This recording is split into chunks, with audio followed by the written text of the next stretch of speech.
ગુજરાતભરના તાજા અને સચોટ સમાચાર મેળવવા માટે અમારી રાષ્ટ્રીય સમાચાર ચેનલને સબસ્ક્રાઇબ કરો અને બેલ આઇકન પર ક્લિક કરો। રાધે રાધેના નાદથી ગુંજી ઉઠ્યા વિશ્વના દરેક ઇસ્કોન મંદિર।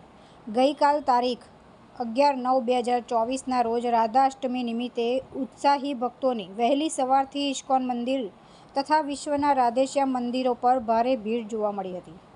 રાધે રાધેના નાદથી જાણે ત્રણેય લોકના સ્વામી શ્રી કૃષ્ણ ભગવાન ભક્તો સાથે ઝૂમી રહ્યા હોય તેવી અનુભૂતિ થવા પામી હતી। મંદિરમાં ઉપસ્થિત પ્રત્યેક ભક્ત ઘરડા હોય કે જુવાન કૃષ્ણ ધૂન પર ઝૂમી રહ્યા હતા। જહાંગીરપુરા ખાતે આવેલા ઇસ્કોન મંદિરને શણગાર કરી મહાપ્રસાદીનો લાભ લેવા ભક્તોની ભીડ ઉમટી પડી હતી।